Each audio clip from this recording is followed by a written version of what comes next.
বাংলাদেশ জামায়াত ইসলামের ব্যাপারে পর্দা কেন্দ্রিক প্রোপাগান্ডাগুলো শুধুমাত্র এলমি অভাব, পড়াশোনার অভাব। আর রাষ্ট্রীয় পর্দার সর্বোচ্চ নমুনা তো তারাই, রাষ্ট্রের সর্বোচ্চ জায়গা পর্যন্ত একমাত্র তারাই পৌঁছাইতে পেরেছে। ভবিষ্যতে ইসলামের নামে কোনো পরিবারতন্ত্রের দ্বারা সিলেক্টেড অযোগ্য শাসককে আমরা মুসলমান মেনে নিব না ইনশাআল্লাহ। পর্দা কেন্দ্রিক যে কটূক্তি হয়েছে এই বিষয়ে আবার শায়েখ সরমনাই কিন্তু সত্যি ধন্যবাদ পাওয়ার যোগ্য যে তিনি এই কটূক্তির প্রতিবাদ করেছেন। তবে এই যাবৎকালে জামায়াতকে পর্দা কেন্দ্রিক উনি যত কিছু বলেছেন পুরাটাই ওনার পড়াশোনার অভাব ছাড়া আর কিছুই নয়। সেটা আজকে একাডেমিকলি প্রমাণ করবো ইনশাআল্লাহ। দেখেন, ওনারা পরবর্তী উত্তরসূরি, মানে ওনাদের দরবারের রাজনীতির পরবর্তী উত্তরসূরিকে যোগ্য করার, মানুষের দৃষ্টিতে যোগ্য করার জন্য কোথায় পাঠাচ্ছেন? তারা জামিয়া আজহারে পাঠাচ্ছেন। তো দেখেন, সেই জামিয়া আজহার মিশর দারুল ইফতার ফতোয়াটাকে আমরা এটা একবার দেখি পর্দা কেন্দ্রিক। আসলে আমাদেরকে ঠিক সব ক্ষেত্রে যেমনটা বোঝানো হয় এটাই কি সর্বশেষ চূড়ান্ত মতামত, না এর বাহিরেও বহু শক্তিশালী মতামত আছে? দারুল উলুম দেওবন্দের বয়স এখনো আমাদের 200 বছর পুরো হয়নি। জামিয়া আজহারের বয়স অলরেডি 1100+। সেটা সারা পৃথিবীতে সমাদৃত, সেটা তার সময়কালের দিক থেকে দাদা। আর যদি কোনো বিষয়ে একাধিক মতামত থাকে তখন যে কোনো একটাই মত এটা চূড়ান্তভাবে শক্তিশালী থাকে না। হ্যাঁ, সেটা আপনি যে মাযহাব অনুসরণ করেন আপনি আমল করবেন, এটা বলার সুযোগ নাই যে এর বাইরে কোনো সহি কিছু নাই, এটা বলার সুযোগ নাই, যেহেতু ভিন্ন ফতোয়া আছে। আচ্ছা দেখেন, এই বিষয় দারুল ইফতা আল মিসরিয়া, জামিয়া আজহারের দারুল ইফতার ফতোয়া কি 2024-এর ফতোয়া, যেটা ফতোয়া নাম্বার হলো 8393 নাম্বার ফতোয়া, যেখানে ফতোয়ার শিরোনাম হলো হুদুদুত তাআমুল বাইনার রাজুলি ওয়াল মারআতি ওয়া দাওয়াবিতুহু। ওনারা বলতেছেন আশ-শরিয়াতুল ইসলামিয়্যা সালাকাত তারিকান ওয়াসাতান ফি তাহদীদ তাআমুলিল মারআতি মা'আর রিজাল আল আজানিব। যে একজন অপরিচিত গায়রে মাহরাম পুরুষ মহিলা একে অপরের সাথে কোনো কার্যক্রম করা যাবে কি যাবে না, এই বিষয়ে শরীয়ত একটা মধ্যম পন্থাকে শরীয়ত অবলম্বন করেছে। মধ্যম পন্থা কেমন? সে মধ্যম পন্থা এবার ব্যাখ্যায় ওনারা বলেন ফালাম তামনাহু মানআন বাতান বিহাইসু তাসিরু মা'হুল মারআ বিমা'যালিন আনিন নাস।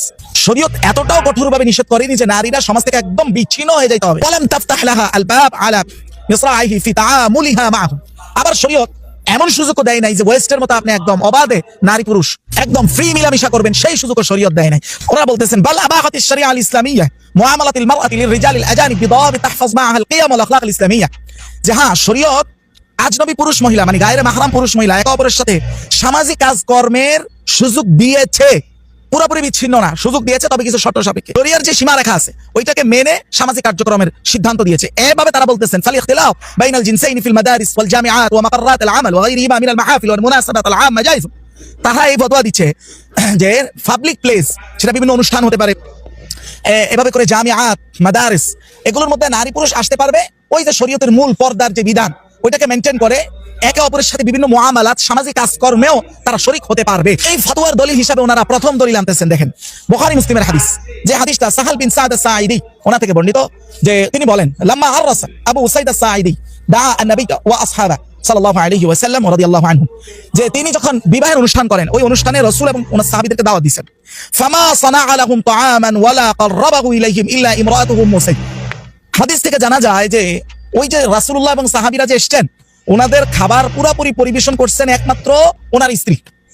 তাহলে ওনার স্ত্রী যদি পরিবেশন করেন, এই দলিলটাই জামিয়া আজহার আনছে যে যদি স্ত্রীও পরিবেশন করেন তো পর্দার সাথেই করছেন, কিন্তু সামনাসামনি এসছেন। তাআমুল ইজতিমা সামাজিক কর্মকাণ্ড এটা আজনবী পুরুষ মহিলা করতে পারে পর্দার সাথে। ওনাদের দ্বিতীয় দলিল দেখেন, ক্বালা আল্লামা ইবনুল বাত্তাল, ইমাম ইবনে বাত্তাল, যেটা ওনার শরহ আলাল বুখারী মানে শরহুহু আলাল বুখারী, ইমাম বুখারীর উপরে ওনার একটা শরহ বা ব্যাখ্যা গ্রন্থ আছে, ওখানে তিনি স্পষ্ট এই কথা বলেন। এই কিতাবের 6 নম্বর খণ্ড 53 নং পৃষ্ঠায় তিনি এই কথা বলেছেন, ইনফিসালুন নিসা আনির রিজাল ফিল মাকান ওয়াত তাআমুলিল মুবাশির। যে একেবারে যে নারী পুরুষ, মুসলিম নারী পুরুষরা কাজের জায়গায় স্থানগত বিচ্ছিন্নতাই লাগবে, মানে স্থানগত বিচ্ছিন্নতা, পর্দা থাকলেও স্থানগত বিচ্ছিন্নতা, এটা লাইসা বিফরদিন আলা নিসাইল মুমিনিন, এটা সাধারণ মুমিন যারা নারী আছে তাদের উপর এটা ফরজ নয়। তো কার উপরে ফরজ? উনি বলেন ইন্নামা হুয়া খাসুল লিআজওয়াজিন নবী সাল্লাল্লাহু আলাইহি ওয়াসাল্লাম। দারুল ইফতার ফতোয়া মানে মিশরের দারুল ইফতার ফতোয়ায় উনি ব্যাখ্যা আনছেন, ইমাম ইবনে বাত্তালের এই বক্তব্য আনছেন যে এটা ফরজ হলো শুধুমাত্র নবী পত্নী যারা মানে রাসূলুল্লাহর যারা আজওয়াজ মুতাহহারা ওনাদের জন্য। উনি ওই আয়াতকে ওইখানেই ধরছেন, অর্থাৎ যেটা সূরা আহজাব এসেছে ওয়াইদা সাআলতুমুহুন্না মাতাআন ফাসআলুহুন্না মিন ওয়ারাই হিজাব, এটা নবী পত্নীদের জন্য খাস। সাধারণ মুমিনারা পর্দার সহিত যে কোনো ব্যবসা বাণিজ্য তাআমুলিল ইজতিমা সামাজিক কার্যক্রমে তারা অংশগ্রহণ করতে পারবে। মিশর দারুল ইফতার ফতোয়ার তৃতীয় দলিল ওনারা আনছেন, যেটা ওই যে এই হাদিসটা ইমাম নববী তার শরহে মুসলিমে আনছেন 14 নম্বর খণ্ড 210 নং পৃষ্ঠায়। হাদিসটা প্রসিদ্ধ, ইমাম মুসলিম এটা বর্ণনা করেছেন।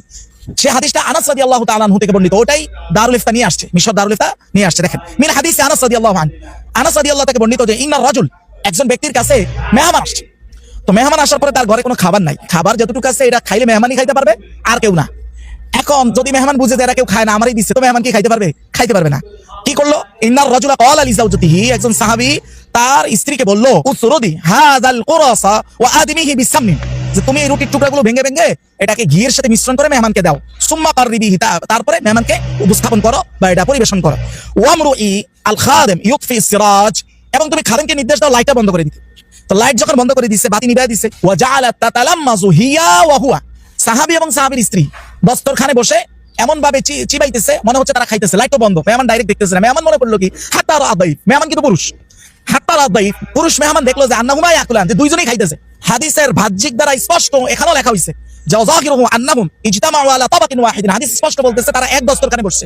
তো মেহমান আজনবী গায়রে মাহরাম, কিন্তু পর্দার সহিত তার খানাকে পরিবেশনও করা হয়েছে, আবার একসাথে বৈশাখ খাইছে, যেহেতু তার মাহরাম পুরুষ আবার আছে এখানে, কিন্তু আরেকজন গায়ের মাহরাম মেহমান আছে এখানে। এখন কেউ যদি এরা বলার চেষ্টা করে ভাই এগুলো হচ্ছে পর্দার বিধান নাজিলের আগের ঘটনা, হ্যাঁ এগুলো যদি এতটা ইতিহাসে সুপ্রসিদ্ধ বা নির্দিষ্ট থাকতোই 100% একদম 100 এগুলো পর্দার বিধানের আগের ঘটনা, তাহলে তো মিশরের দারুল ইফতা এটাকে দলিল বানানোর সুযোগই পাইতো না। এখান থেকে এটা ক্লিয়ার হয় বালানের জামায়াতের ব্যাপারে অনেক ক্ষেত্রে পর্দা কেন্দ্রিক এগুলো সবই প্রপাগান্ডা, এবং জ্ঞান এবং পড়াশোনার ক্ষেত্রে একটু সামান্য পীর কেন্দ্রিক দেউলিয়াত্ব, আর কিছু না। কারণ একজন রাজনীতিবিদ তার প্রতিনিধিত্বের জায়গা থেকে, যেহেতু সে নারীদেরও প্রতিনিধি, তার প্রতিনিধিত্বের জায়গা থেকে শরীয়তের মানদণ্ড মেনে, শরীয়তের 1 নম্বর মানদণ্ড খালওয়াত না হওয়া, মানে নারীর সাথে কোনো নির্জনতা অবলম্বন না করা, প্রতিনিধিত্বের জায়গা থেকে প্রতিনিধিত্বমূলক কাজ করা, এটা জায়েজ আছে। এটা তো সামাজিক তাআমুলুল ইজতিমা, মানে সামাজিক কাজের সর্বোচ্চ পর্যায়ের কাজ। এটা কইভাবে আপনি দেখেন আউদাতুল হিজাব, এটা একটা কিতাবের নাম, এটার 3 নম্বর খণ্ড 477 নম্বর পৃষ্ঠা, আবার বলি 3 নম্বর খণ্ড 477। কাজী আবু বকর ইবনে আল আরবি উনি এই ফতোয়া দিয়েছিলেন, এই ফতোয়া হানাফি মাযহাবে আরো বাড়ে আছে, আমি আসতেছি।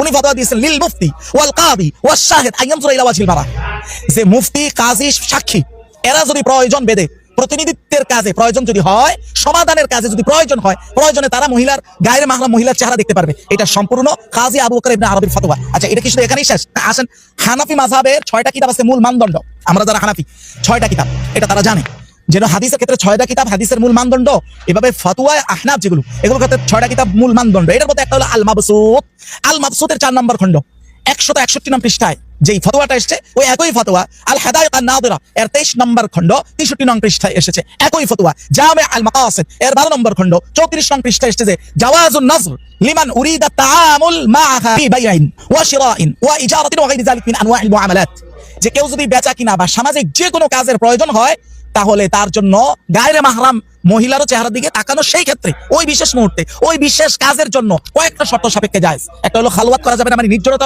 অবলম্বন করা যাবে না। 2 নম্বর হচ্ছে শাহওয়াত রাখা যাবে না, মানে ভিতরে কোনো কুপ্রবৃত্তির আকারে যদি থাকে তাহলে হারাম হবে। আর যদি কোনো প্রয়োজনই না থাকে হুদায় আপনি সৌন্দর্য উপভোগের জন্য, সেটা তো ডাইরেক্ট হারাম। কোরআন তো এটার ক্ষেত্রে বলেছে যে আপনি দৃষ্টি অবনত করবেন। তাহলে যেখানে একজন কাজীর জন্য এটা জায়েজ, তো কাজী তো সামাজিক প্রতিনিধিত্ব একটা অংশের ক্ষেত্রে করে মাত্র, অর্থাৎ অপরাধমূলক যে কোনো বিষয় ডিসিশন দিতে হয় কাজীকে। আরেকজন রাজনীতিবিদ তিনি তো তার এলাকার বা তার নির্বাচনী এলাকার পুরা উম্মাহ যারা আছে প্রত্যেকের প্রতিনিধি, সব সমস্যা প্রতিনিধিত্ব করতেছে, তো তার জন্য এটা জায়েজ হবে না। যেখানে হানাফি মাযহাব আরো বাড়ায়া বলতেছে যে ব্যবসার উদ্দেশ্যে তাকানো জায়েজ, সেখানে এটা জায়েজ হবে না। তবে 2টা শর্ত। এর 1 নম্বর শর্ত হলো খালওয়াত হতে পারবে না, মানে নির্জনতা। শরীয়তে নির্জনতার সংজ্ঞা কি, মানে মহিলার সাথে একজন পুরুষের নির্জনতা কখন ধাতব্য করা হয়। আসেন, এই বিষয়টা আমার কথা চলবে না।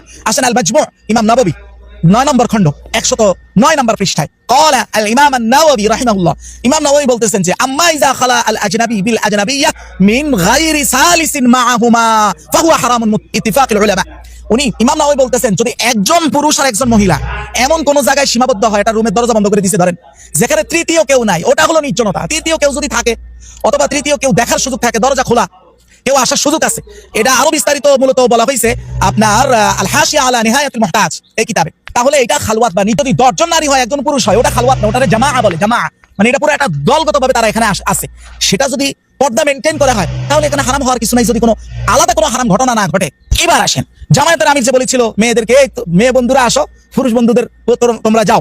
এখানে একটা মেয়ে ছিল, একাধিক মেয়ে ছিল, হল রুম খোলা ছিল, বহু ক্যামেরাম্যান থেকে চতুর্দিকে যারা অনুষ্ঠান মেইনটেইন করতেছে এরকম বহু পুরুষ ছিল। তাহলে ওইটা কি শরীয়তের খালওয়াত? নিশ্চয়ই না, 100% না। শরীয়ত এটাকে নির্জনতা বলে না, এটা জামাআ বলে, জামাআ। এখন তিনি তার মহিলা কর্মীদেরকে প্রতিনিধিত্বের জায়গা থেকে স্পিচ অথবা কোনো বক্তব্য দিক নির্দেশনা দিতে পারবেন কিনা? কেন দিতে পারবেন না বলেন আপনি? শুধু তাই না, উনি যে বলেছেন বৈষম্য দূরের কথা, এই কেন্দ্রিক বৈষম্য দূরের কথা, এটা আজকের দাবি না, এইটা স্বয়ং জনাবে আকরাম রাসূলুল্লাহ সাল্লাল্লাহু আলাইহি ওয়াসাল্লামের জামানায় এই বৈষম্য দূরের কথাটা উঠেছিল। কিভাবে উঠেছিল আসেন, সহিহ বুখারী 101 নম্বর হাদিসের বর্ণনা। ক্বালাতিন নিসা লিন নবী সাল্লাল্লাহু আলাইহি ওয়াসাল্লাম, মহিলারা রাসূলুল্লাহকে বললেন যে গালাবানা আলাইকার রিজাল, আমাদের ক্ষেত্রে তো আপনার ব্যাপারে পুরুষরাই বেশি তার প্রভাব বিস্তার করে ফেলেছে। মানে হলো 24 ঘন্টায় আপনার মজলিসে জায়গা পাইতেছে পুরুষরা, তারা দিক নির্দেশনা নিতেছে, যেটা আমরা এতটা পাই না, পুরুষরা আগে আছে। তখন তারা মহিলারা তৎকালীন রাসূলুল্লাহকে বলল, ফাজআল লানা ইয়াওমান মিন নাফসিক, আপনি এমন একটা আলাদা দিন আমাদের জন্য নির্ধারণ করেন যেই দিনে আপনি আমাদেরকে আলাদা দিক নির্দেশনা দিবেন, যেটার মধ্যে পুরুষদের কোনো ভাগ থাকবে না, পুরুষদের কোনো হক থাকবে না, মানে আলাদা আলাদা চাইছে।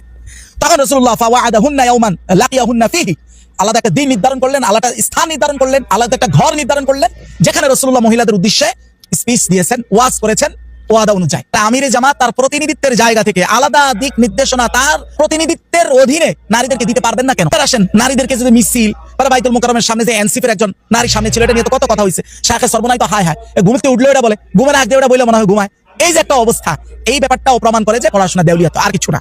আসেন তো ভাই, এই মহিলা কে ছিল? এ ছিল এনসিপির একজন আমাদের বোন।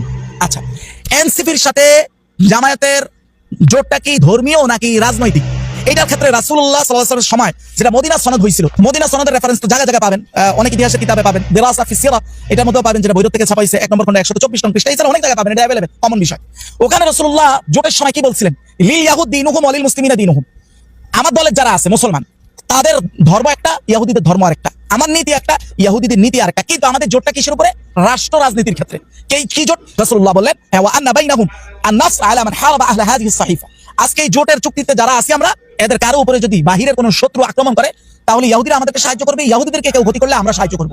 এবার ধরেন ইহুদিরা কিন্তু ইহুদিদের ধর্মের উপরে, তারা কিন্তু তাদের নীতির উপরে, তারা কিন্তু মুহাম্মদ রাসূলুল্লাহ নীতির উপরে না, কিন্তু তারা রাজনৈতিকভাবে জোটে আসছে। যদিও মুহাম্মদ রাসূলুল্লাহর রাজনৈতিক জোটের পিছনের স্বার্থটা হলো ধর্মের স্বার্থ, ধর্মীয় রাষ্ট্রের স্বার্থ, কিন্তু ইহুদিদেরকে তো আর রাসূলুল্লাহ নিজের ধর্মীয় বিধান নীতি চাপিয়ে দিতে পারবেন না। জোটটা শুধুমাত্র যতটুকু ততটুকুর ব্যাপারে, এলাইটা যতটুকু ততটুকুর ব্যাপারে ইহুদিরা মানতে বাধ্য, যদিও তারা পরবর্তীতে বিশ্বাসঘাতকতা করেছে। একইভাবে আপনি দেখেন জামায়াতের সাথে এনসিপির যেই জোটটা হয়েছে, এটা কি ধর্মীয় জোট? যদিও জামায়াতের স্বার্থটা ধর্ম, রাষ্ট্র ধর্ম দুইটাই, কিন্তু এনসিপির তো আর এখানে ধর্মভিত্তিক জোট না, তাদের পক্ষ থেকে তারা জুলাই ভিত্তিক স্বার্থকে সামনে রেখে জোট করেছে।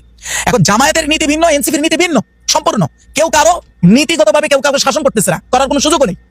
এনসিপির স্পষ্ট নীতি হলো তারা কোনো ইসলামী রাষ্ট্র ব্যবস্থা চায় না।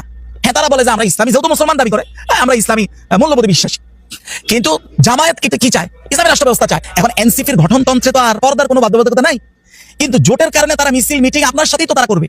ঠিক যেভাবে ইহুদিরা ধর্মগত তাদের নিজের নীতির উপরেই ছিল, বহির শত্রু মদিনা আক্রমণ করলে সে তার ধর্মীয় নীতির উপর থেকেই মুহাম্মদ রাসূলুল্লাহর কাতারে এসে দাঁড়ানোর চুক্তি হয়েছিল, তাই কিনা বলেন? তাহলে মিছিলের মধ্যে এনসিপির মহিলা পর্দা করলো কি করলো না, এটা দায়ভার কি জামায়াতের উপরে আসবে? সে তো জোটের কারণে মিছিল মিটিং এ আসতে, তাকে আইতে দিতে আমরা বাধ্য।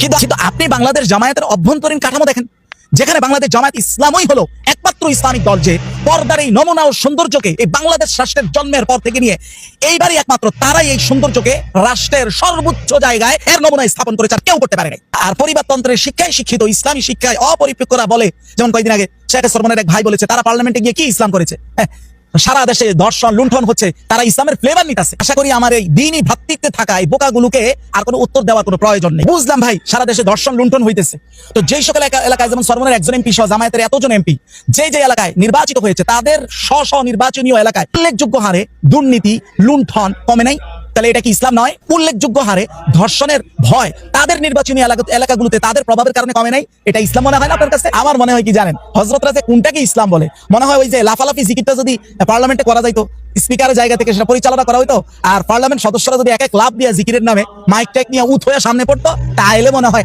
এবার এশকের ইসলাম হয়েছে বলে আমাদের কাছে হয়তো মনে হইতো। এই ছাড়া তো আমি আর কোনো উত্তর পাই না।